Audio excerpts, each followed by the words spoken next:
tracer et reconnaître la représentation graphique d'une situation proportionnelle. Vous trouvez ça compliqué?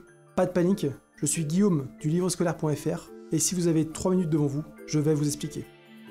La représentation graphique d'une situation proportionnelle, c'est un ensemble de points qui respectent 2 conditions. Premièrement, ils sont alignés.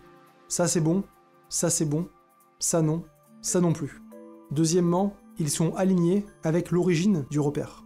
Ça c'est bon, ça non, ça c'est bon, ça non, et ça non. Si une de ces 2 conditions n'est pas respectée, la situation n'est pas proportionnelle. Voyons ça sur un exemple. Le patron d'un magasin de chaussettes a décidé des prix de vente suivants. Il vend une paire 1 euro, 2 paires 2 euros, 3 paires 2,50 €, 4 paires 3 euros, 5 paires 3,50 €. Est-ce que les prix de ces paires de chaussettes sont proportionnels au nombre de paires achetées? Traçons la représentation graphique pour le savoir. Étape 1, on trace l'axe des abscisses. On trace d'abord l'axe des abscisses sur lequel on va placer les valeurs de la première ligne de notre tableau, le nombre de paires de chaussettes vendues. On n'oublie pas d'indiquer au bout de la flèche ce qu'on représente sur cet axe.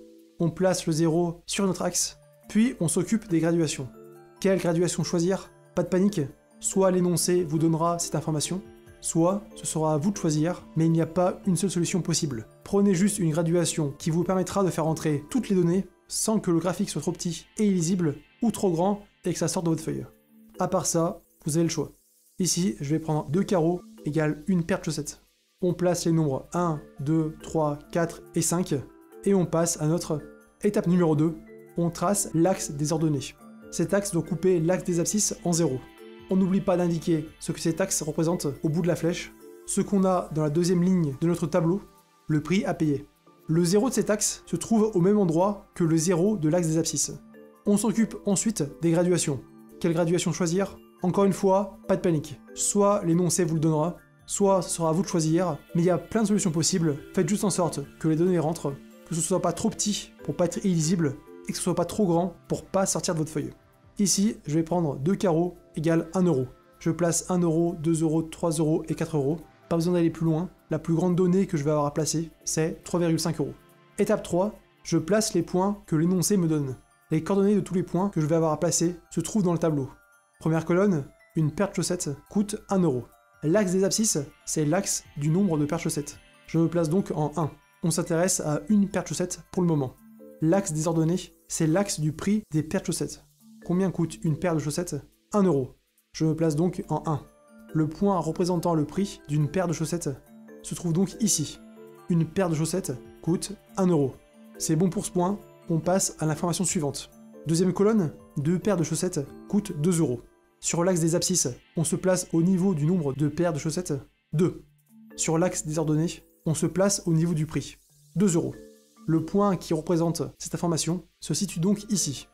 Troisième colonne, 3 paires de chaussettes coûtent 2,50 euros. Quatrième colonne, 4 paires de chaussettes coûtent 3 euros.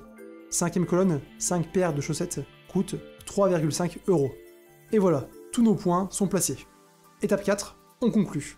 Les points sont-ils alignés avec l'origine du repère? Clairement pas.